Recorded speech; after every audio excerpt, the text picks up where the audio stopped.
Lep pozdrav, cenjene gledalke, spoštovani gledalci televizije AS iz današnjega pogovora, iz današnje oddaje, ko bo moj sogovornik Milan Ostrc, sedaj sicer že upokojen policist, sicer pa pripadnik posebne enote milice od leta 1979 do leta 1991. Milan, datumi so, včasih vprašljivi, se jim dobro povedal. Seveda bo pa govora, Milan, o tem, kako je naša država, za katero letos vemo, praznuje 30-letnico, samostojna Slovenija, pravzaprav prišla do samostojne države, se pravi, ni se začelo z leti 91, daleč od tega, nekaj še vemo za leto 90, ampak za mlade, kako je nastala naša država, domovina, pa treba poseči kar precej nazaj. In sicer 10 let nazaj, v letu 1981, takrat so se začeli po smrti Josipa Broza Tita, voditelja nekdanje Jugoslavije, skupne države, so se začeli nemiri na Kosovem. Pravzaprav to so bili tisti prvi demokratični indici, da je vprašanje, kako bo z Jugoslavijo v nadaljevanju. Lep dober dan tudi z moje strani gledalkam in pogledalcem na TV AS. Pravzaprav je dejansko to, kot ste povedali, recimo bova zajela to 40. obletnico recimo demokratičnega procesa v takratni Jugoslaviji. Se vsi vemo, ali pa recimo splošno znano je, recimo, ko je bila pomlad narodov že 68, ampak ne bova tako daleč zahajala. Dejansko so se recimo nekatere stvari po Titovi smrti, vsi smo vedeli, da bodo se te stvari spremenile. In ena od teh stvari je vsekakor bila nekako tiste ene težnje ali pa recimo ena hotenja prebivalstva na Kosovo, ki je bilo večinsko že albanske narodnosti, da pravzaprav ne bodo vsi tisti, ki poznajo recimo Jugoslavijo, vejo, da sta bile v Srbiji dve avtonomne pokrajine, to je Vojvodina in Kosovo, in da pravzaprav je Kosovo želelo imeti nekako svojo republiko kot takšno, biti tudi nekje enakopravno, ki so bile, te stvari so bile pogojene tudi že, mislim, v ustave 74 nekako na ta način. In pravzaprav takrat je prvič prišlo do teh nemirov oziroma do študentskih protestov oziroma demonstracij, ki so bile množične. Dejansko v tistem času je recimo predsedstvo Jugoslavije odreagiralo na ta način, da je na Kosovo poslalo vojaka Jugoslovanske ljudske armade, ki bi naj stvari uredili, ki bi naj stvari naredili. Je pa dejstvo, da so potem skozi leto 81 pravzaprav ugotovili, da so te notranje nemiri, ni vojska tista, ki bi te stvari lahko urejevala, in je bil takrat ustanovljen tudi zvezni bataljon milice, v katero so pa prišle pravzaprav vse milice takratne Jugoslavije. Torej, vi ste bili poslani sicer potem čisto ob koncu te misije, bova rekla misija, to je zdaj popularno ime, ampak iz vseh republik tedanje Slovenije potem so nekako vzdrževali tisti red na Kosovo, z leta v leto različne stvari so se dogajale, ni bilo tako enostavno, in potem, ko se je začela nekako spreminjati tudi Evropa, nazadnje koncem 80 let padec Berlinskega zidu, Sovjetska zveza je razpadla kar takole, skoraj da čez noč, presenečenje, potem ste videli, da vi ste bili v zadnji misiji praktično, da to več ne bo shodilo, da perspektiva Jugoslavije vendarle ni to, ker se politika ni dogovorila za neko morda pametno konfederacijo, razmišljam pač takole, smo šli vsak na svoje, in vi ste bili že takrat, se sem povedal, od leta 79 specialnih enota, pravzaprav, kako je bilo spode, morda nam malce za utrinek poveste, kako je bilo na Kosovu, ko ste bili čisto ob koncu misije. Ja, no zdaj recimo mogoče še malo, glede lahko povzamem neke stvari, recimo glede na to, ko so tudi takrat z uprave za notranje zadeve Murska Sobota moji sodelavci konstantno hodili na Kosovo.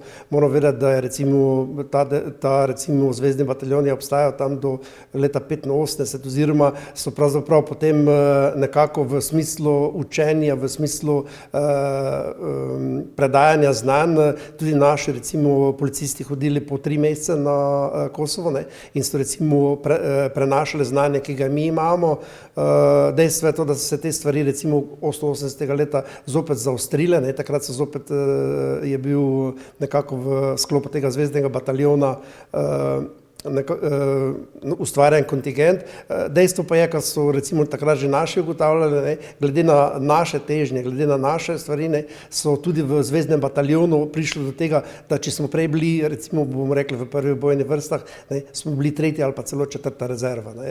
Tako da so nas nekako izločili tudi iz tega sistema. Nekatere stvari so bile že takrat jasne, niso bile glasno povedane, ampak so bile jasne, da se mi teh stvari ne bomo šli.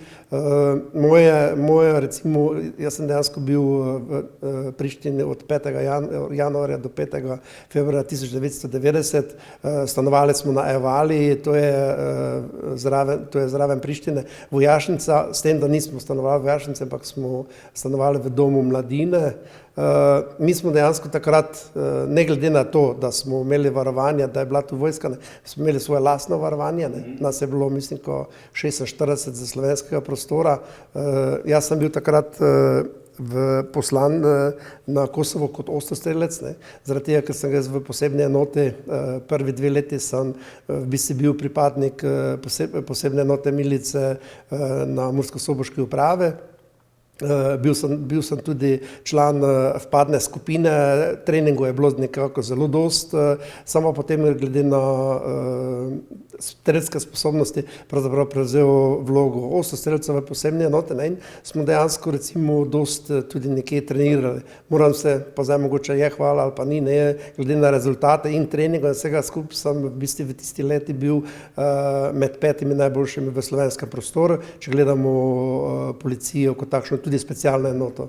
Morda, kar samo vprašam, skočim takole, so bili kakšni incidenti, je vaš ta mladinski dom, kjer ste imeli tudi lastno varovanje, so bili kakšni incidenti, so prihajali morda po noči ali pa kakšne provokacije ali kaj takšne v tistem času?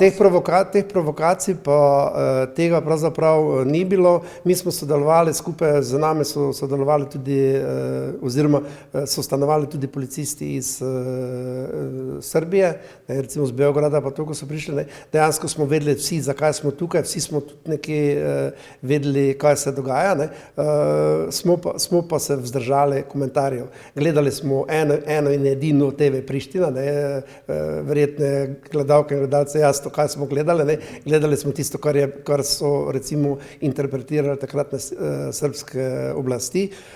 Tako da nekih provokacij ali pa karkoli tu znotraj ni bilo. Dejstvo je to, da smo mi recimo, da smo imeli svoje varovanje, da smo pa opravljali dnevne naloge v varovanju po sami Prištini, opazovalna služba. Moja služba je bila ves ta čas z miličnikom z Prištine ali ne vem, kako se piše. V glavnem, da so v tistih 20 dneh, koliko smo dnevno sodelovala, predebatirali marsikatero stvar, razlike v zakonodaji, na kakšen način se delajo stvari na Kosovu, na kakšen način se delajo pri nas v Sloveniji. In moram povedati, da pravzaprav nikoli v tem času smo bili, mislim, vpoklicani za 2 akcije oziroma akcije. Pravzaprav je bilo zaznano večje število, par tisoč recimo ljudi za Kosova, ki so šli v demonstracije. Mi smo se z oklepnim vozilom pripeljali na samo mesto. Dejstvo je to, da je bilo to preko reke, ne vem katere, in mi smo na ene strani mostu smo zaustavili, z nami so tudi bili policisti iz Bosne in Hercegovine oziroma takrat še miličnike, in nekako smo dali vedeti, da pravzaprav mi ne dovolimo prehoda preko tega mosta. Nekako kot ostrostrelec sem bil zadolžen tudi z orožjem za plinska sredstva, glede na to, da je reka, glede na to, da je bil ta veter oziroma ta nekako tok, ki za sabo prinaša ta veter, sem ugotovil, da ta uporaba ni smiselna. So pa potem recimo odreagirali nekako srbske oblasti, ki so pa recimo nad te demonstrante pa poslali helikopter, ki jih je potem recimo zasul z temi solzivnimi sredstvi. Dejstvo je, da recimo v samem delu mi recimo nismo delali ne za Srbi, pa ne za Črnogorci. Ne. Ja, to, no, nekako tako je bilo. Ne. Dejansko recimo ena od nezgod, bom rekel, je ta, da smo recimo v Vranjevcu dežurali v oklepnem vozilu, ker je našo bilo, ne vem, v okvari ali nekaj so popravljali, je slovenska ekipa šla z bosanskim oklepnim vozilom, ne, ki je imela gor napis milicija. Ne. In dejansko v tistem križišču, ki smo bili, je nad nami bila železniška proga. Ne, in seveda, zdaj tisti, ki so se recimo odločili, da so videli milicija, niso vedeli, da smo tudi Slovenci zraven, ne, so nas dejansko kamenjali za kamenjanje za železniške proge. Ne. Mi smo se skrili v to oklepno vozilo, čez en čas tudi odpeljali, ker smo ugotovili, da dejansko nima smisla. In moram pa povedati, recimo potem, kar se je dogajalo na naslednje 2-3 dni, ne, vsi tisti, ki smo recimo, ko sem bil v patrulji z Alija, ne, ki so recimo prišli nasproti, so se ustavili in se opravičevali, da če bi oni vedeli, da je v tem oklepnem vozilu slovenska posadka, nas ne bi kamenjali in naj se nekako naj oprostimo to njihovo dejanje. Ne. Dejstvo je ena od stvari, ki je recimo bila zelo markantna. Ne. Vsakokrat, da je recimo nekdo prišel naspram tebe, ti je prišel z leve strani, kjer se je videla oznaka, ali je milica ali je milicija. Ne. To je bilo evidentno. Pa ena od stvari tudi, ki je, mi recimo od začetka mogoče, ampak kasneje, smo mi avtomatsko orožje, ki smo ga nosili, smo ga vedno nosili na hrbtu, nikoli na prsih. Ne. To pomeni, da smo dejansko recimo dali neko z eno gesto vedeti, da je to uporaba orožja, pa res zadnji ukrep, ki bi bil. Milan, bomo pustila malo Kosovo, to se je dogajalo še potem 90-ih let, kot ste povedali, ker ste bili v tisti zadnji izmeni. No, že tam, seveda 89-90 leta, pa tudi v Sloveniji so se pričele spremembe, demokratične volitve, večstrankarski sistem se je nekako začel uveljavljati, potem vemo, kaj se je dogajalo v Beogradu na centralnem komiteju Zveze komunistov Jugoslavije in tako naprej. No, potem 89. leta jasno, da kar praznujemo, je bil tako imenovani plebiscit oziroma za samostojno fantastičen rezultat, gledano seveda z patriotskega vidika slovenskega, ne, kar je bil potem podlaga praktično za to, da se je lahko začel proces tudi uraden pravno osamosvojitve. In potem, ko se je pripravljala praktično že nekaka vojna z naše strani, ne, tu so bile posebne note tudi slovenski strani, pa potem govorilo se seveda v kuloarjih kasneje, bi se lahko vi z svojimi kolegi, ki ste bili skupaj na Kosovo, z drugih republik srečali morda v Sloveniji. Kajti nekako Srbija je poslala nekaj specialnih enot oziroma vsaj grozila je s tem, da bo poslala v Slovenijo, da bodo naredili kaos in preprečili osamosvojitev. Ja, zdaj nekatere stvari recimo, ki so se dogajale, zdaj so sicer prišle v letu 91, ampak če jaz recimo povzamem, kot ostrostrelec, ne, sem pravzaprav en dogodek takrat z inšpektorom Bergom, ki je nas ostrostrelca vodil, ne, smo se pred treningom zapeljali v soboški kino, ne, in nekako ni bilo jasno in prišel nazaj z plakate, ne, in dobro, smo šli na streljanje Mačkovca, ne, in takrat, recimo, to je pomeni 88. leta, že 3 leta pred osamosvojitveno vojno, ne, smo pravzaprav mi kot ostrostrelci nehali streljati na tarče, ne, ampak smo streljali na obraze. Ne. To pomeni ena tista priprava recimo na neke stvari, ki bi se lahko zgodilo, ne, in streljanje recimo na tarčo ali pa na človeka sta dve različne stvari. Ne, in nekako smo tudi kasneje, ker sem jaz bil kar nekajkrat tudi takrat v našem trenažnem centru Jasnica, ne, smo pravzaprav te stvari izvajali tudi v trenažnem centru. Ne. Gre pa pravzaprav za tisto psihološko pripravo na nekaj, kar bi možno bilo, nobeden pa ni vedel kaj. Ne. Dejstvo je sicer, da sem jaz takrat, leta 1991, sem bil najprej 1. aprila premeščen za pomočnika komandirja oddelka v Petrovce, pa potem sredini maja za komandirja oddelka milice Dobrovnik. Na ta način, ker sem prevzel vodenje te enote, se pravzaprav se je prenehala funkcija mojega delovanja v posebni enoti milice, in sem pravzaprav prevzel tisto delovanje. Zdaj, glede na to, da ste omenili recimo, kaj so recimo pripravljali, kaj je vojska pripravljala, mogoče eno zanimivih stvari je recimo, ko je marca 1991 takrat Borislav Jovič kot predsednik predsedstva odstopil, da je takrat recimo 3 dni bil Beograd zblokiran z vojaki, z vojsko, vendar pa niso mogli vzpostaviti izrednih razmer v Jugoslaviji, niti ne prevzeti oblasti, in je takrat potem Borislav Jovič prevzel tudi, oziroma je preklical svoj odstop in je potem do 15. maja tudi predsedstvo vodil kot takšno.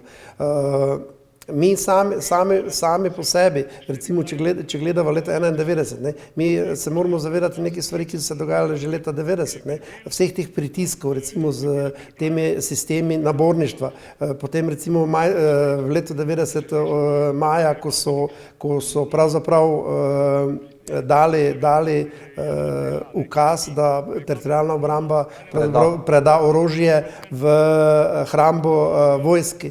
Večina orožja je tako bila v hrambi, recimo tudi v Murski Soboti, tudi bila v kasarni kot takšne. Nekateri, recimo Lendava ali pa Ljutomer, Radgona so imeli svoje, recimo Radgona je imela v stražnici v Gornji Radgone. In v bistvu je že tu bil tisti en element, pokazatelj, da se nekaj dogaja, da se bo nekaj dogajalo. Mi smo ko je predsedstvo Republike Slovenije takrat 19. maja to preklicalo, je predajo orožja, smo mi zadržali okrog 30% orožja. Zadržali. Dejstvo pa je, ko zdaj poslušam recimo nekako svoje prijatelje z vrst Zveze veteranov vojne za Slovenijo, so pravzaprav kljub vsemu skozi leto 90 nadaljevali recimo z nekimi vajami, prihajali po orožje, recimo imeli 3 plasti orožja, ko so ga vračali, je bila v škatlah samo ena plast, spodaj je bilo pa kamenje, tako da smo nekako na ta način pravzaprav vzeli to, kar je naše, kar je bilo naše. Dejstvo je to, da v tem delu, ko ste prej omenili glede policije oziroma glede milice, ki bi naj prišla z Beograda ali odkot, mi smo pravzaprav zaznali, da je recimo milica bila poslana iz Beograda na mejni prehod Hodoš. Takrat na mejni prehod Hodoš, imeli so seveda tudi odločbo zveznega sekretarjata oziroma sekretarja za notranje zadeve, pozvali so takrat komandirja Berlaka, da naj mejni prehod preda, da bodo oni prevzeli delo in vodenje in pa na ta način, ko bi zblokirali mejne prehode, pravzaprav zaprli Slovenijo napram zunanjih držav in nekako poskušali znotraj urediti te stvari. Logično je, da je recimo komandir takrat to zavrnil in jih nekako odposlal oziroma da obvedeti, da nimajo na našem ozemlju karkoli iskati in da za nas velja jurisdikcija sekretarijata oziroma slovenska zakonodaja. Milan, morda to ne gre pozabiti in omeniti, absolutno. Pravzaprav milica, policija današnja, vi ste edini imeli orožje in ste bili usposobljeni, neke specialne enote so se že pripravljale v Sloveniji poprej, ampak to stroka pa ste bili vi edini tudi potem v začetki te osamosvojitvene vojne, edina praktično podpora, ljudje, ki ste rokovali z orožjem preko vaj in tega, in bili usposobljeni za to praktično. In ne gre pri tem pozabiti, ko se je začela ta osamosvojitvena vojna, ker ste bili na, seveda, ne samo kočljivih mestih, na glavnih mestih, pri vsem tem dejstva, kar pozabljamo, pritisk, strah, družine ste imeli doma, otroke ste imeli doma. Vse to je nekdanja Jugoslovanska obveščevalna služba bržkone imela podatke in seveda ni bilo telefonov, ni bilo ničesar. vse je to potekalo, že priprave na vojno v tajnosti. Ne. To je bilo zelo obremenilno. Ja, mi smo recimo, če navajam moje izkušnje, ne, skozi leto 90, 91 smo pravzaprav bili skozi v neki stalni pripravljenosti, v neki stalne dosegljivosti. V roku 2 ur si mogel biti dosegljiv, če si odšel kam dalje si mogel dejansko obvestiti svojega predstojnika, da recimo kje si oziroma kje si pravzaprav dosegljiv. Dejstvo je, da smo recimo takrat glih tako kot recimo na samih volitvah, ne, ko nas je 88% povedalo, da želimo svojo državo, ne, je tudi milica bila enovita oziroma enotna. Ne. Bili smo kot eden, ne, in dejansko smo recimo na ta način tudi reagirali. Zdaj, kar se tiče recimo samega sistema, bili smo oboroženi, ne, kljub temu smo pa čutili en manjko nekega orožja. Ne. Recimo jaz sem takrat v Dobrovniku imel skupaj z 5 aktivnih plus 16 rezervnih policistov, ne, in dejansko recimo za vse te rezervne policiste orožje nisem imel. To pomeni, ker so se oni ga izmenjevali, ko je bil v patrulji, je imel orožje, dolgocevno orožje, drugače, ko je pa bil na enoti ali pa karkoli, ga pa ni imel. Ne. Mogoče ena od stvari, vem, da se ena od rezervnih miličnikov, jaz sem takrat imel v oborožitvi škorpiona in pa tudi svojo pištolo, ne, in sem jim to pištolo predal, ne, v uporabo, da recimo, da bo oborožen. Dejstvo je, da smo recimo v tem nekem delu milica kot takšna, ja, saj mi smo delovali enotno, ne. Moram pa povedati, da se je pravzaprav tudi veliko stvari takrat že pripravljalo tudi v teritorialni obrambi, ne. Če gledava, teritorialna obramba je bila dejansko ustanovljena leta 1990, ne, z manevrske strukture je prešlo v teritorialno obrambo, ne, in tudi oni so pripravljali razne načrte, tudi razne simulacije nečesa, kar bi se naj dogajalo. Kar pomeni, da smo recimo v letu 91 že pripravljali tudi varovanje južne meje, ne, ki bi naj postala naša nova meja. Ne. Če je Prekmurje imelo 2 sosednje države, ne, Hrvaška je seveda bila naša, ne, smo takrat imeli 3. Ne. Ena od stvari, ki jih recimo jaz tudi pri predavanjih na osnovnih šolah nekako rad poudarim. Ne. Prekmurje je leta 1991 v času osamosvojitve imelo 4 sosednje države. Ne. Imelo je Avstrijo, imelo je Madžarsko, imelo je Hrvaško in pa imelo je Slovenijo. Ne.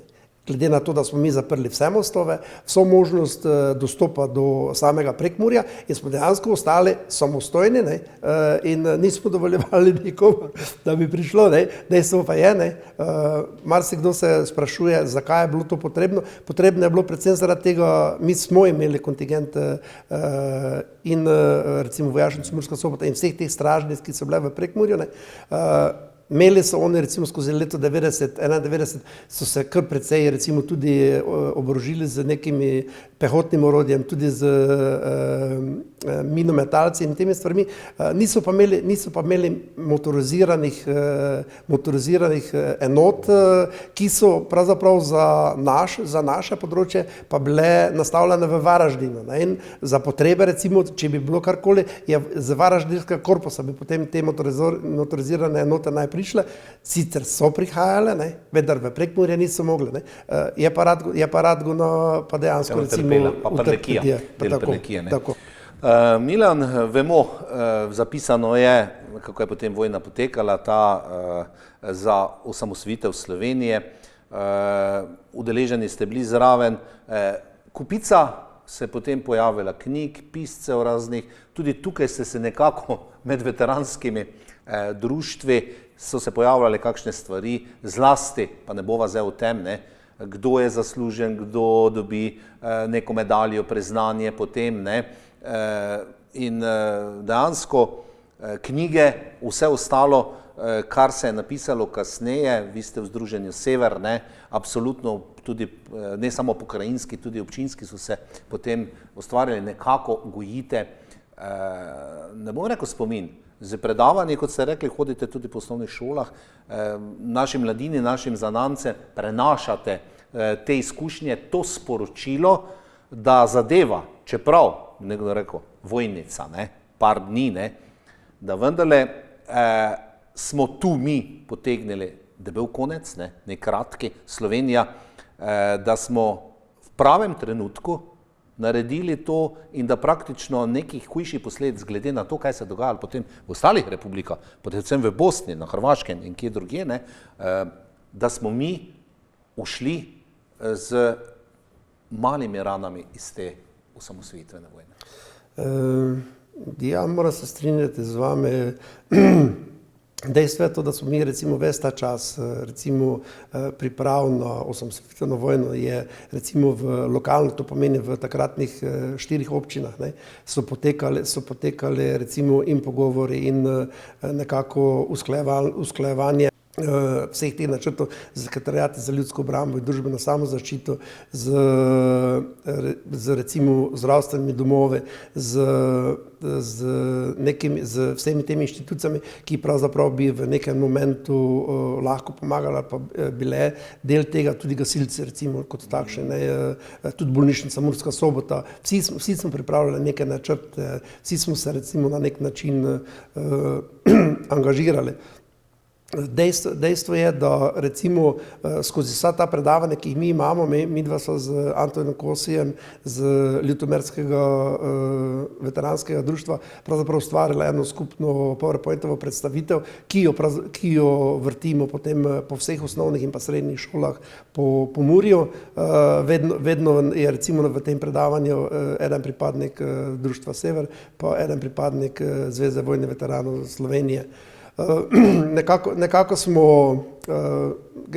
jaz sem recimo začel aktivno sodelovati v društvu Sever, pravzaprav pri teh pripravah knjig in vsega tega leta 2017, ne.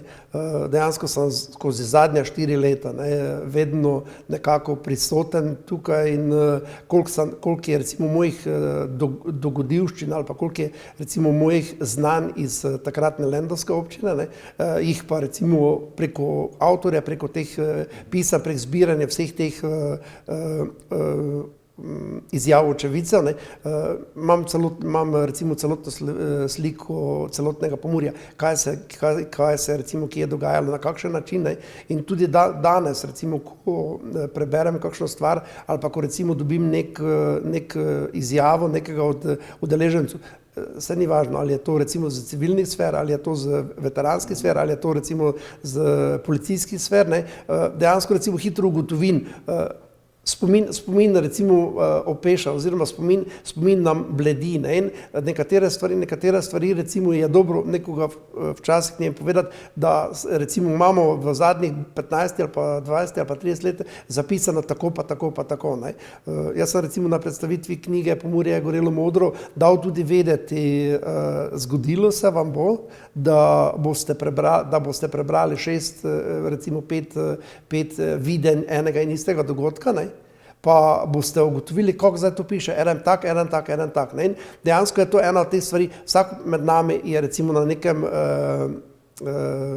izkustvenem nivoju, na nekem nivoju takratnega dela, ki ga je imel, ali si bil recimo komandir postaje ali pa oddelka, ali pa recimo je bil samo miličnik, ne, dosti krat se z miličniki pogovarjal, napišite kaj. Je prav, glej, Milan, mi smo delali tisto, kar si ti povedal, ne, in jaz nimam tu zdaj kaj pridodati, ne, in dejansko recimo za isti dogodek je recimo videnje vsakokrat drugačno, ampak gre pa za isti dogodek, ne pa za isto resnico, ne, tako da nekih razhajanj okrog tega dejansko ni, ne. Vsi smo sodelovali, vsi smo bili zraven, zdaj jaz bom povedal recimo za primer lendavske občine, ne. Takrat, ko so se recimo dogajale stvari okrog Dolge vasi, ko so se dogajale ko so se recimo delale blokade mostov, ne, je recimo južno mejo prevzela predvsem teritorialna obramba takrat, ne, in to je most in na Srednji Bistrici in v Petišovce, ne, tudi pogajanje recimo je vodil takrat štabni vodnik Živko Stanič, ne, mi pa pravzaprav nismo bili, nismo fizično bili sposobni recimo sodelovati pri teh, ne, ker smo imeli polno nekih drugih stvari. Mi moramo vedeti, da recimo v času delovanja oziroma v času osamosvojitvene vojne smo mi kot milica mogli upravljati tudi vse ostale naloge, od prometnih nesreč do kršitev javnega reda in miru, do kaznivih dejanj, do vsega tega. Ne. Moram sicer povedati, da je tega bilo dosti manj, ne, se so ljudje bili pazljivi oziroma se pravzaprav nekako niso spuščali v neke stvari, ko se pa tiče prometa, ga pa takrat recimo v teh časih tudi skoraj ni bilo, ne, tako je tudi prometne nesreče so bile bolj redke, ne.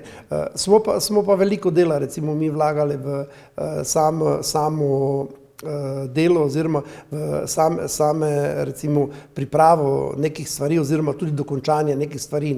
Vedeti moramo, da recimo, če smo 27. junija v Dolgi vasi imeli obkoljene mejne prehod Dolga vas, ne, da smo ga 28. recimo so se vojaki takrat vsi skupaj predali. Ne. Dejstvo je pa to, da smo recimo, dokler smo imeli še stražnice, mi smo mogli te stražnice zajeti, mi smo mogli te stražnice očistiti, mi smo mogli to recimo narediti. Ne. In mi smo, da recimo 29. junija 1991, ne, so recimo na lendavskem območju stražnice Kobilje, Žitkovci, Pince in pa Lendavske Gorice bila dejansko izpraznjena. Vse te ljudi, vse te vojake smo spravili potem v te centre za vojne ujetnike v Čentibi oziroma kasneje v Bogojina oziroma potem v Puconce. Milan Ostrc, dejali ste, spomini že bledijo malce, ne, zato pa so knjige, naše gledalke in gledalci bodo videli nekaj posnetkov, številne knjige. Morda za konec, bledi pri nas pri Slovencem ta domoljubje. Prišli smo do svoje države, do samostojne države, pa se mi zdi, da vendarle takole bledi zadeva, kaj smo, kdo smo, in da je trebalo se za to državo hudimano dobro potruditi, čeprav smo jo želeli stoletja in stoletja nazaj, vemo tam iz 19. stoletja, ne, pa vendar se mi zdi, da pozabljamo ali nimamo tega čuta, ali je to premalo prevzgojeno skozi vzgoje v osnovnih šolah, da nam zastava že več veliko ne pomeni, razen na športnih prizoriščih, da grb pač ga poznamo, kolikor ga poznamo, da tudi državnih praznikov povezanih s osamosvojitvijo pravzaprav ne častimo tako, kot bi morali, napram, če gledamo drugim narodom. Ja, nekako se strinjam z tem, ne. Domoljubje, pravzaprav recimo moramo povedati na ta način, ne. Mi smo samostojna država, ne. Ampak mi smo tudi del Evropske unije, ne. Kar pomeni, da recimo v tem delu ni nekih meja, ne. Dejstvo je recimo, da se mladi zelo radi identificirajo z tem mlad Evropejec, ne. Ne je Slovenec, ampak Evropejec, ne. Zdaj, to je recimo mogoče ta del ali pa recimo to, kar bi dal ali pa recimo moglo nastati v družini, ko bi pravzaprav starši kot takšni mogli recimo svojim otrokom prenesti to, da so Slovenci, da je vredno biti Slovenec, da smo recimo nekako to osamosvojitev naredili recimo z, kako so prej rekla, brez nekih žrtev oziroma je bilo recimo tega zelo minimalno. Dejstvo pa je tudi, da recimo v nekem delu, pa to sem recimo 2019 tudi omenil, ko je bila v bivši stražnici v Čepincah odprt muzej varuhi meje, ne. Takrat sem tudi recimo dal nekaj vedeti o tem, da kar se tiče obmejnih območij, ne, mi moramo vedeti recimo mi na Cankovi, ne, smo v Sloveniji, ne, pa smo v Evropski uniji, ampak mi na Cankovi, ki imamo recimo 800 metrov do meje, mi vemo, kje je ta meja, ne glede na to, kar recimo pri prehajanju ni meja. ne, lahko prosto prehajaš. Ampak mi se tega zavedamo in ljudje, ki živijo na teh obmejnih območjih, se tega slovenstva zelo dobro zavedajo. Ne trdim zdaj za tem, da ne bi bilo narobe razumljeno, da nekdo v Murski Soboti ali pa v Turnešči ali pa kjerkoli tega ne dojema na ta način, ne, ampak dejansko je to nekaj, kar se je recimo nam zgodilo, ne, v enem, mislim, ko na govoru v Dolgi vasi, ko je bil tudi 2019, sem dal nekako vedeti, ne, da smo mi, recimo del Evropske unije, da je to dobro, da smo, ne, vendar se pa moramo v nekem delu biti pazljivi, pa dati vedeti, da sprejemamo marsikaj, da so tu gospodarski vplivi, da je to recimo vpliv tudi iskanja zaposlitve ali pa karkoli, ne, ampak da smo pa vseeno, recimo mi Slovenci, da vseeno recimo nekako je potrebno to državo obdržati, pa ne na ta način, recimo, če smo se tisočletje borili za to, ne, da smo dejansko recimo dosegli, da je pravzaprav na ta način v teh okvirih, v teh mejah tudi obdržimo. Hvala, Milan Osert, za obisk v studio, hvala za vaše spomine, dragoceni so. Prenašamo jih tudi takole preko našega medija zanamcem, ki so spremljali tole najino oddajo oziroma pogovor. Kaj reči, letos praznujemo 30 let samostojnosti Slovenije, 30 let tega, kar smo si želeli, lahko samo rečemo, čeprav bo to 25. junij, da je prav, da skozi vso leto s takšnimi oddajami malce naše gledalke in gledalce spomnimo in kaj reči, vse najboljše za rojstni dan, 30. rojstni dan, draga Slovenija. Ja, hvala lepa, se pridružujem tudi nekako tej čestitki za Slovenijo, ki smo jo dejansko izborili, ki smo jo dobili. Nekako bi mogoče tudi tisto, kar me glih zaradi mogoče nepoznavanja vseh tih stvari, ljudje radi rečejo, ja, saj 10-dnevna vojna je bila, ne. Definitivno se recimo jaz s tem ne morem strinjati, mogoče sem včasih tudi rahlo razočaran ali pa jezen, ne, glede na to, da se recimo vse te stvari jaz začel izvajati že od leta 1980, kar pomeni vedno dan, ko nekaj nastane, ne, je vedno tisto daljše časovno obdobje, ki je za te stvari nekako potrebno, da do tega pridemo. Hvala lepa za povabilo.